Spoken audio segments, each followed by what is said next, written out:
Bonjour, c'est Baer. On continue notre vidéo sur le moteur de template Twig.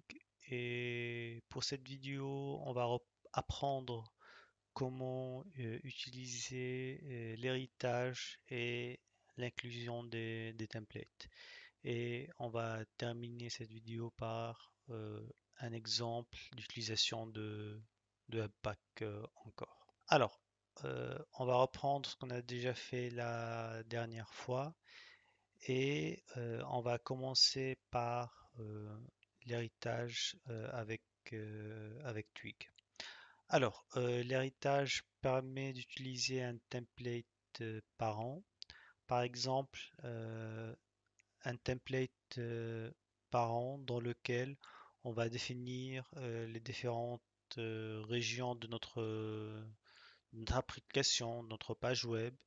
Et ça peut être par exemple un header, l'emplacement de header, l'emplacement du carrousel, l'emplacement des sections, euh, du footer.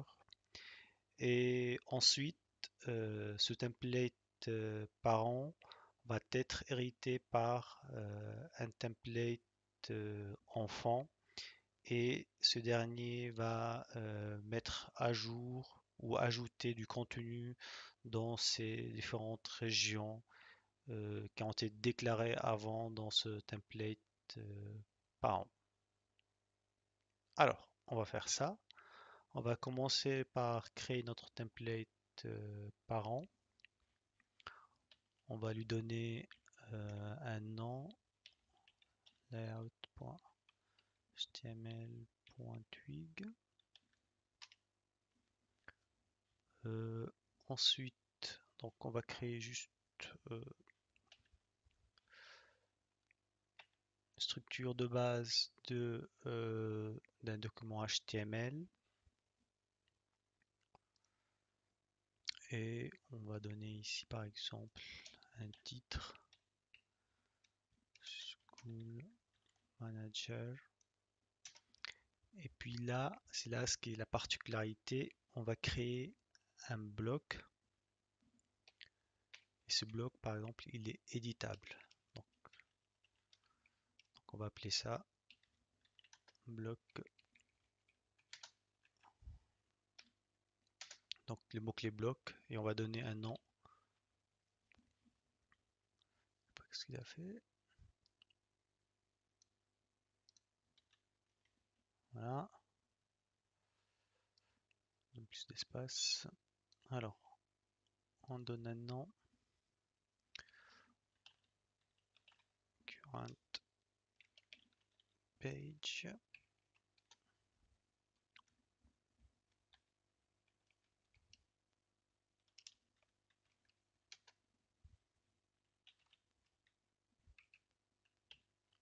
Très bien. Ensuite, on va venir sous body et on va créer un autre bloc. On va appeler ça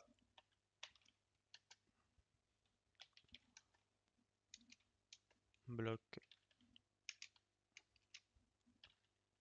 content.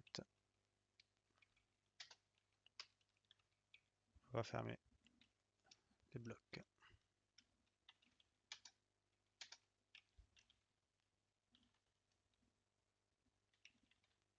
Très bien. Alors maintenant, on va venir dans notre fichier index et, et on va hériter de notre template parent. Alors ce qu'on va faire, tout d'abord, on va venir ici, on va ajouter le mot-clé extends et le nom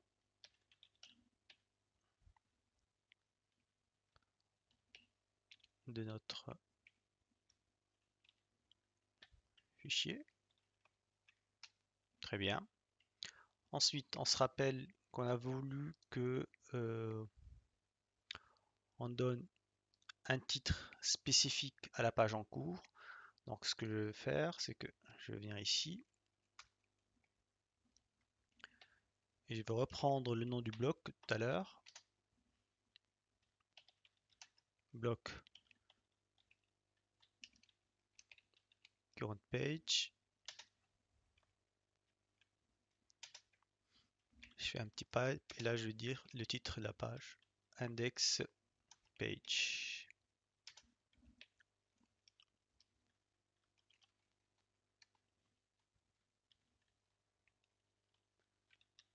Et là, ce qui va se passer, c'est que on va voir tout à l'heure que index page va s'afficher en plus de School Manager. On va le voir ça, hein. Qu'est-ce qui reste encore? Alors, on se rappelle que donc le reste, c'est en réalité c'est du contenu. Donc, ce qu'on va faire, on va mettre tout ce contenu dans le bloc content. Donc, on va reprendre ce bloc-là et oups. Alors,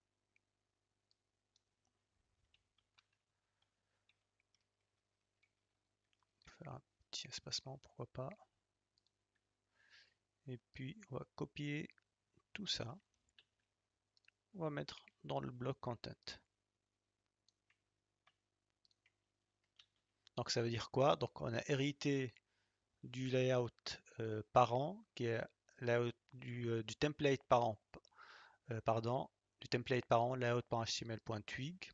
Ensuite, on a repris les blocs qui ont été créés dans le template parent, dans ce cas de figure current page, et dans ce bloc-là, on a réédité et mis un contenu. Dans notre cas de figure, ça va être index page, et aussi dans le bloc content, et on va mettre le contenu de la page index. Alors on teste, on va voir est-ce que ça va fonctionner ou non.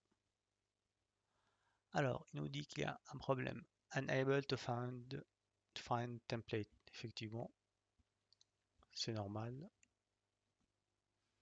Alors, déjà, moi, c'est donc plutôt template. Alors, c'était ici.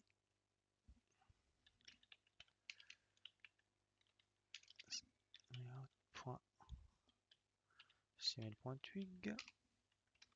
Voilà. Donc, ça doit être enregistré.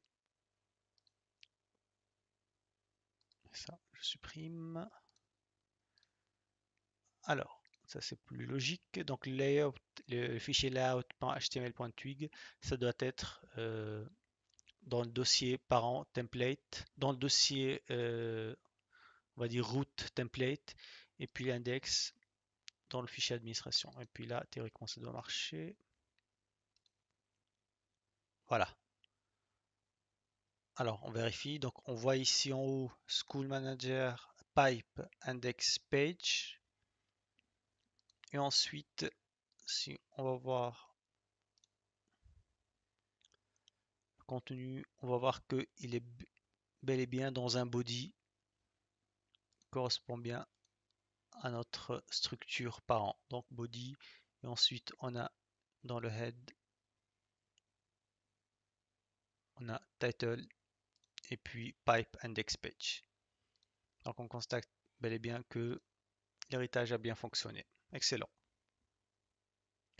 On passe maintenant à l'inclusion. Alors, c'est quoi l'inclusion? En fait, c'est un, comment dire ça? C'est un moyen qui nous permet d'ajouter un bout d'HTML déjà existant et de l'inclure dans le template en cours. Exemple, dans les formulaires, on trouve toujours des informations qui se répètent comme nom, prénom, date de naissance, civilité. Et puisqu'en tant que, on va dire, développeur, nous sommes très feignants, on va mettre juste le bout qui se répète toujours dans un template et l'inclure au besoin. Alors, comment on va faire ça? Comme d'habitude, pardon, on va créer un nouveau fichier et cette fois-ci on va lui donner un nom.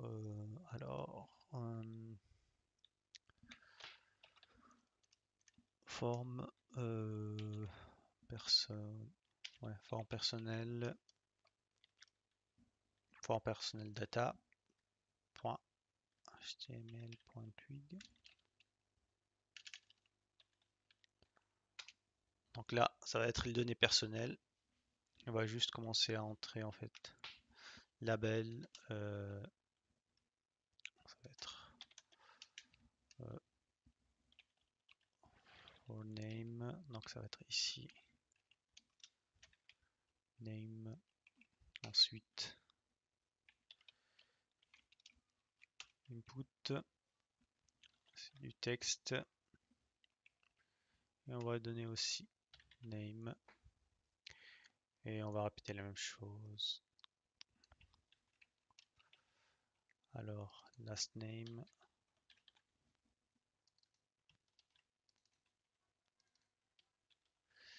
Et quoi d'autre?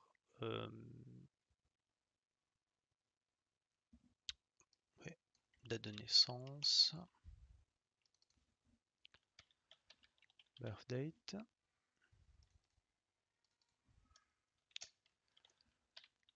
Birth date.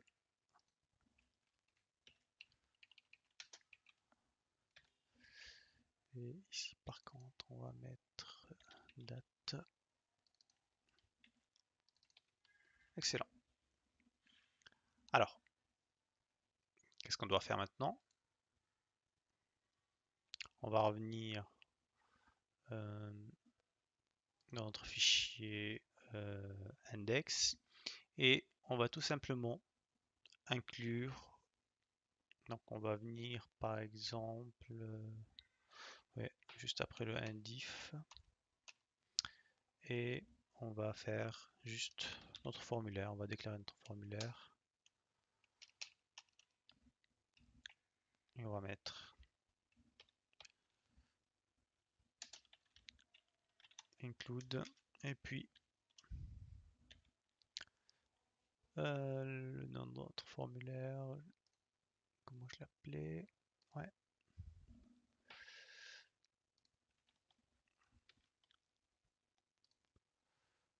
Oups. On va donner. Oups.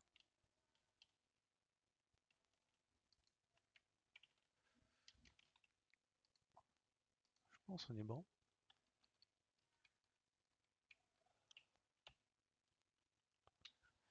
Alors, on teste, on regarde si ça marche ou non. Et voilà. Donc là,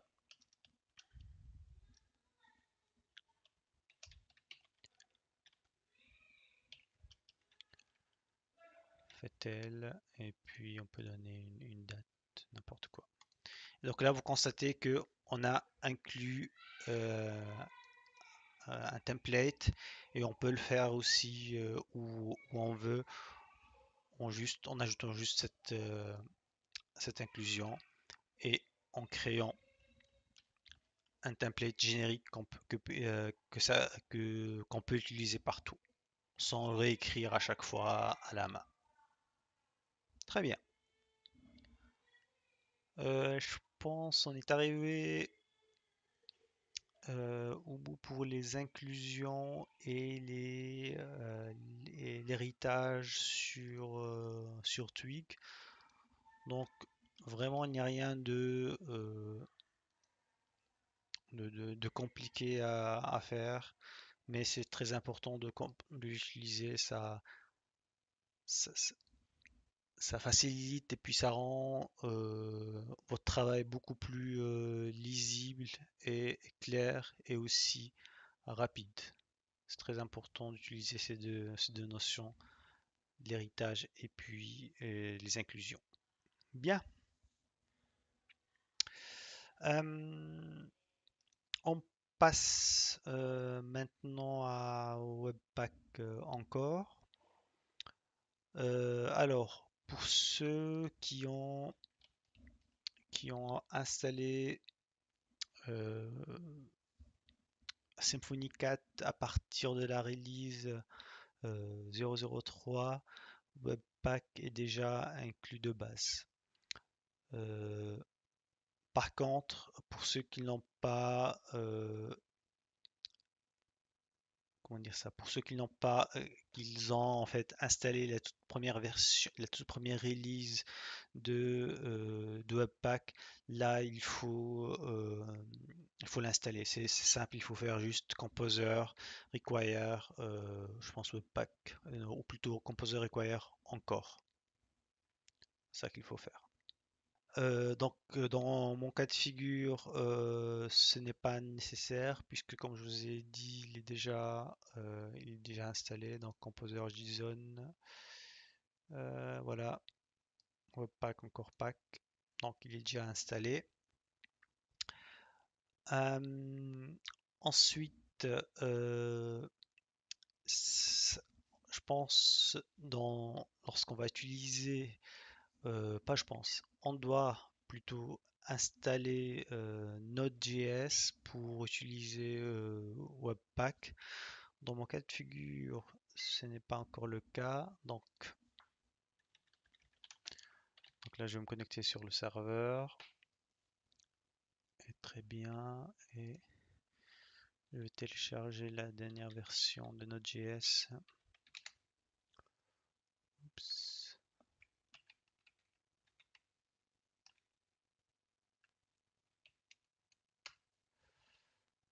Alors,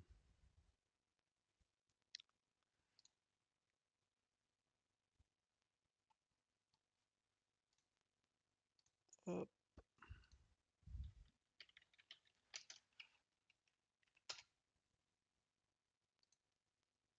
on va le trouver.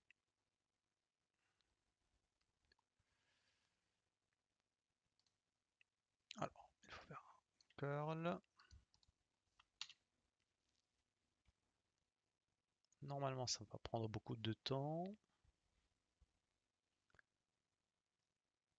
Donc bien évidemment, ceci, ça doit se faire que sur votre plateforme de développement, sur votre plateforme de production. Vous ne devez pas installer Node.js, hein. Donc ça, c'est important de le savoir.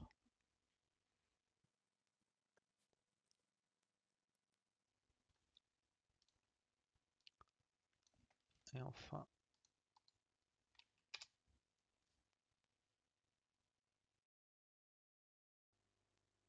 alors, je me suis rendu compte que j'ai installé une ancienne version de Node.js. Alors, c'est la version 9 qu'il faut installer, pas la version 8. Et puis, je vais essayer de faire ça, mais j'espère que ça ne va pas poser des problèmes.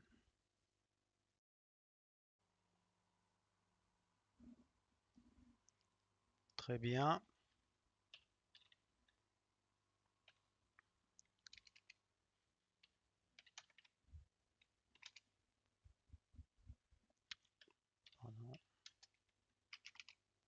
Voilà, version 9, excellent. Alors, Node.js est installé. Ensuite, on aura besoin de Yarn.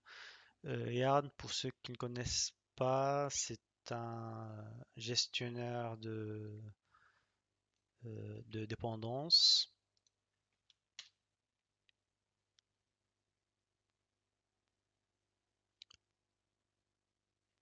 Alors,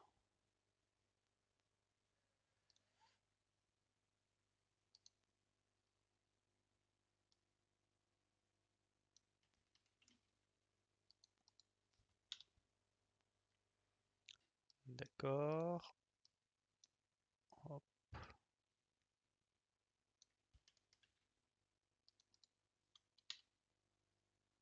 Et ensuite, on installe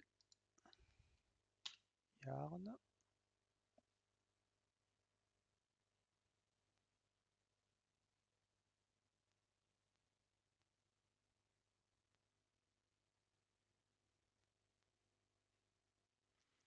Je vais vous expliquer plus tard pourquoi on doit installer ce gestionnaire de dépendance Yarn. Alors, je pense qu'on est bon. On a installé notre JS et on a installé Yarn. Très bien. Alors, ça, on n'a plus besoin. Et ce qu'on va faire, c'est que on va reprendre le fichier webpack config.js et on va le revoir encore une fois. On l'a déjà vu, je pense là durant la deuxième vidéo, euh, mais pas en détail. Mais cette fois-ci, on va le voir avec plus de précision, plus de détails. Bien. Alors, on va commencer par cette output path. Donc, cette entrée, cette output path permet d'indiquer le dossier dans lequel nous allons sauvegarder nos fichiers finaux, CSS ou JavaScript. Donc, public et build. Donc, ça va être ici, alors, public.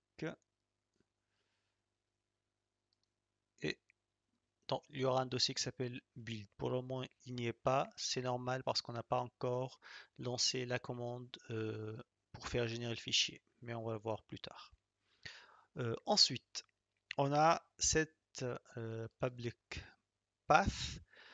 En fait, c'est le dossier, on va dire, précis ou particulier qui va contenir les dossiers GSS, GS et CSS. Donc là, on a dit que au début, cette output path, donc on sait que la sortie, ça va être dans ce dossier-là, mais là, on va préciser que le dossier dans lequel il y aura les autres dossiers, les autres sous-dossiers, ils vont être dans ce dossier build. Là, on a précisé dans quel dossier. Très bien. Alors, ensuite, clean up output before build. En fait, ça va permettre de vider le dossier avec avant la régénération des nouveaux fichiers CSS. Ensuite, on a enable source map qui fait la liaison entre le résultat généré et l'original. C'est un fichier en fait qui va nous permettre de savoir, euh, qui va faire la correspondance entre les fichiers générés et les fichiers originaux. Euh, Ceci n'est fonctionnel qu'en mode développement, donc là c'est bien indiqué. Enable source map n'est pas disponible en production. Euh, Ensuite, on a enable versionning. Alors, enable versionning va permettre de hacher les fichiers CSS ou JS en prod. Comme ça, on peut pas savoir, on peut pas connaître les noms originaux de nos fichiers JS ou CSS. Donc, ça c'est pour enable versionning. Ensuite, on va passer ce qui est maintenant un peu plus intéressant. On a add entry, on va faire la liaison entre les fichiers à compiler et leur sortie. Donc déjà ici, je peux. Donc là, c'est lors de la compilation, hein. Déjà, je peux le décommenter. Donc, on aura un dossier qui s'appelle gs/app et puis on aura assets.gs app.gs. Donc c'est dans ce dossier-là qu'on aura nos, nos fichiers originaux. Donc ici ça va être par exemple, plutôt je vais appeler ça SCSS app. SCSS. Voilà. Donc là, ce qui va se passer, c'est que dans le cas de figure de fichier SCSS, donc ils vont se trouver dans ce dossier assets SCSS, et puis le résultat, ça va être dans le dossier CSS/app.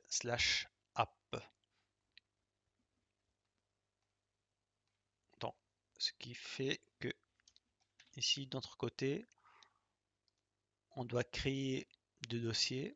Donc, le dossier assets, il est déjà là. Donc, on va créer un autre dossier qu'on va appeler JS. Et ensuite, app.js. On va créer un autre dossier CSS et notre fichier. Alors, on l'appelle comment ici? Hop, voilà. Très bien. Donc, s'il va faire, donc là, lorsqu'on va écrire notre, remplir notre fichier CSS, le résultat va se trouver dans le dossier public. C'est ce qu'on a configuré ici. Donc, ça va être, vous rappelez ici ce qu'on a dit, build slash css slash app. Très bien. Ensuite, ici, ça c'est pour le compilateur. Enable SAS Loader. Oui, ça on a besoin. Donc ça c'est pour la compilation.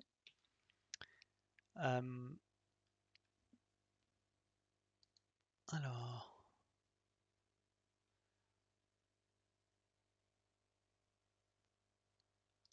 d'accord, merci.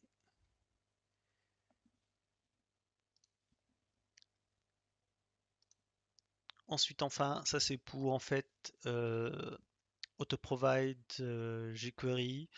Ce qu'il fait, c'est pour rendre le dollar de jQuery correspond à une variable, correspond à la variable globale de jQuery. On n'en a pas besoin dans ce cas de figure, hein. Donc là, il a bien mentionné un comment for legacy application va require $jQuery as a global variable. Donc il va rendre $$ comme une variable globale. Pour le moment, on n'a pas besoin. Très bien. Alors, on va venir dans notre fichier SCSS et puis on va faire un peu.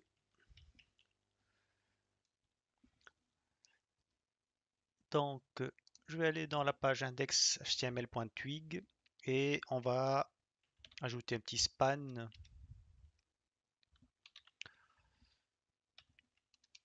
et puis une petite classe page title et puis on va donner main page teacher. Ok,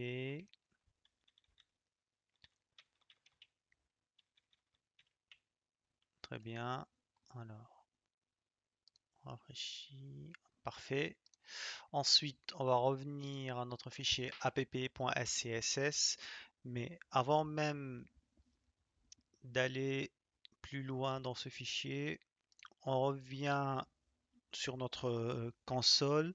Vous vous rappelez, tout à l'heure, on a installé Node.js, on a installé le gestionnaire de dépendance Yarn, mais il reste encore. Alors, je vous montre la page d'installation pour Webpack encore.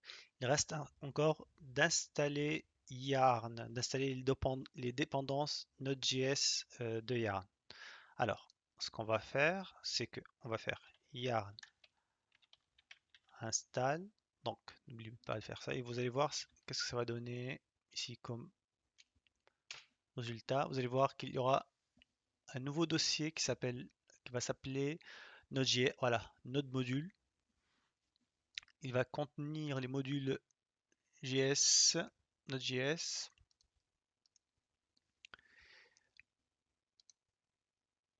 Voilà, donc ça va prendre un petit peu de temps.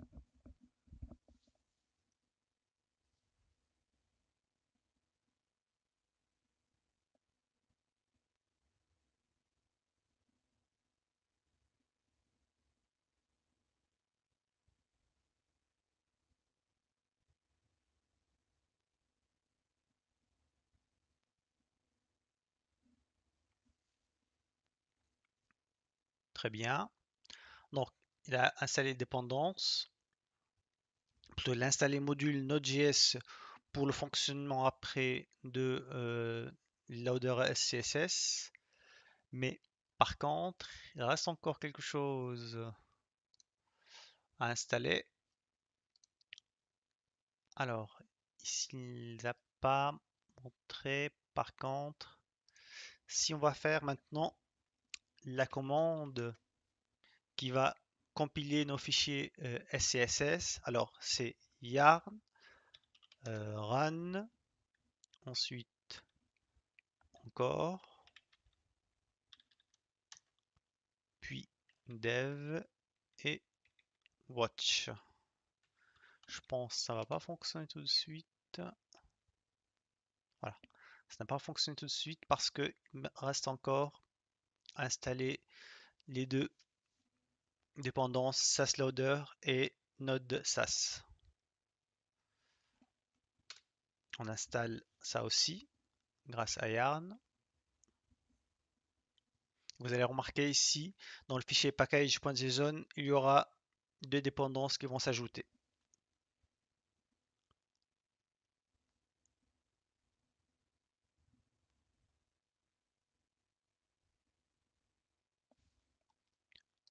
Alors, voilà, vous remarquez, on a Node SAS et SAS Loader. Maintenant, si je refais yarn run encore dev,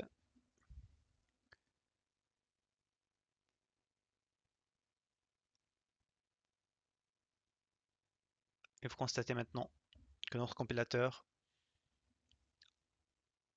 en cours de fonctionnement est en train de tourner. Très bien. Alors, ce que je vais faire, je vais ouvrir encore une autre console et je vais refaire la même chose.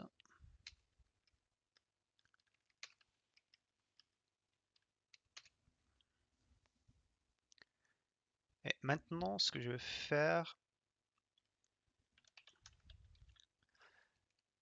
modification, je vais apporter les modifications, ou plutôt écrire les modifications directement depuis la console, directement sur le serveur. Parce que ici avec Vagrant, peut avoir des problèmes lorsqu'on écrit directement sur app.css, SCSS, il ne met pas à jour tout de suite les modifications sur la machine virtuelle. Donc je vais faire directement ces modifications sur le serveur et pas depuis le host Windows.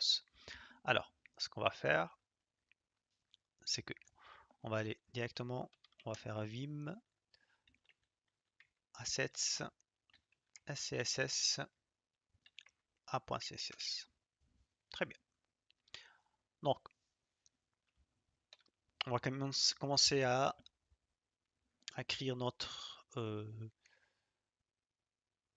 style, feuille de style. On va commencer par un petit body. On va donner comme font family.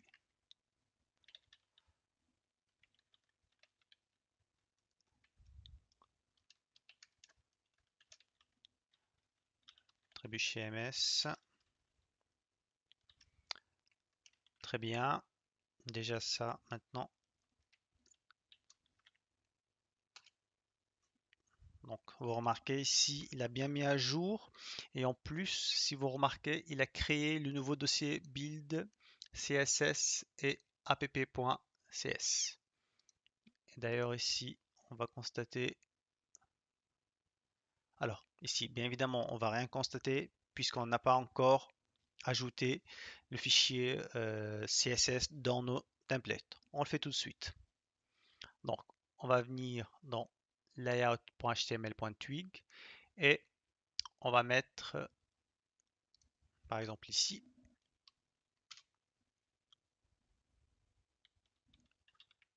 donc ça, pour ceux qui auront déjà travaillé sur Symfony 2.5 ou 3, on va utiliser la même technique, on va utiliser le bundle asset. Donc, comment ça marche?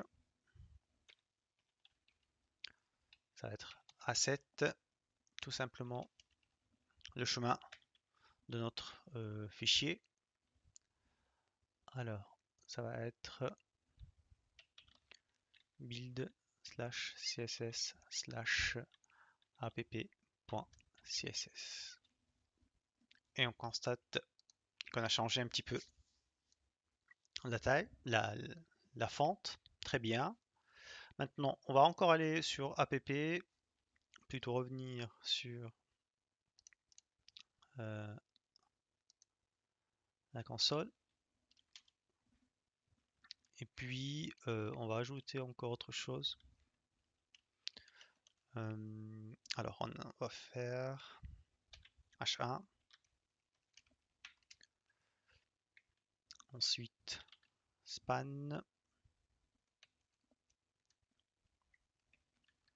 Donc, vous vous rappelez ici dans le fichier index, dans le fichier, pardon.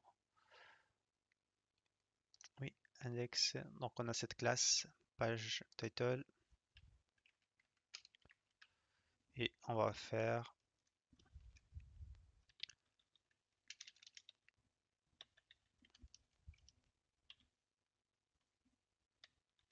title.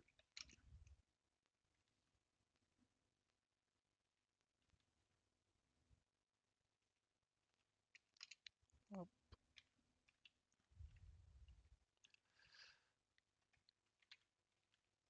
Voilà. Donc encore une fois, je travaille sur la console parce que ça met tout de suite en fait à jour sur le serveur en fait, ça compile automatiquement sur le serveur directement. Par contre, si j'utilise Sublime depuis la machine haute, ça enregistre pas directement su- euh, sur la machine virtuelle. Voilà, c'est ça la raison.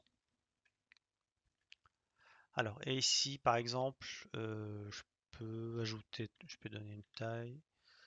Donc, size, on va dire 25 pix. Color,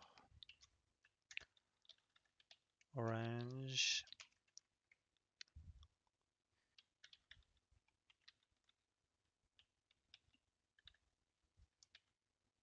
700. Très bien. On enregistre. Constate qu'il a encore mis à jour. Puis on va voir. Et voilà. Donc on a bien changé. Et puis on va voir le fichier app.css qui a été bien écrit. Et également app.css qui a été bien écrit. App.css qu'on a écrit, mais directement depuis la console. Voilà. Je pense on a terminé également avec Webpack.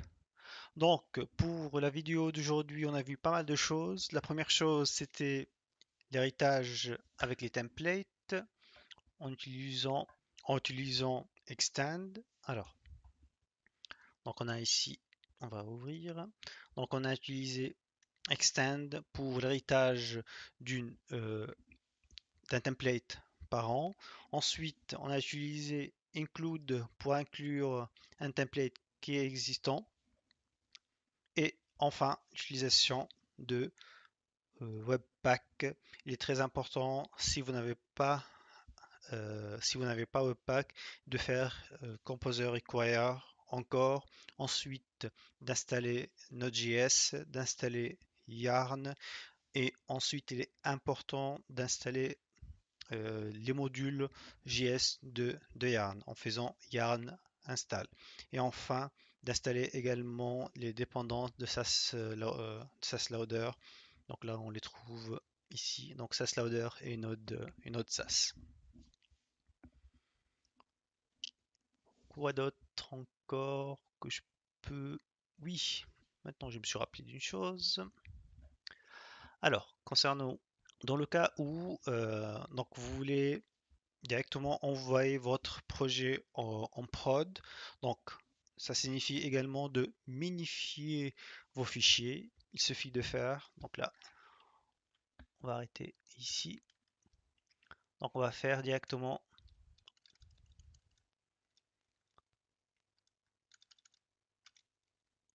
yarn, ran, et je pense, je ne me rappelle pas si c'est encore production. Donc ce qu'il va faire, en fait, il va tout simplement minifier le fichier CSS. Alors, on va voir ça. Voilà. Donc, il va tout simplement minifier le fichier CSS. Voilà. Je vous remercie pour votre suivi. Comme d'habitude, si vous avez des questions, n'hésitez pas. Et n'hésitez pas également de laisser un petit like et pourquoi pas s'abonner sur ma chaîne. Merci. Au revoir.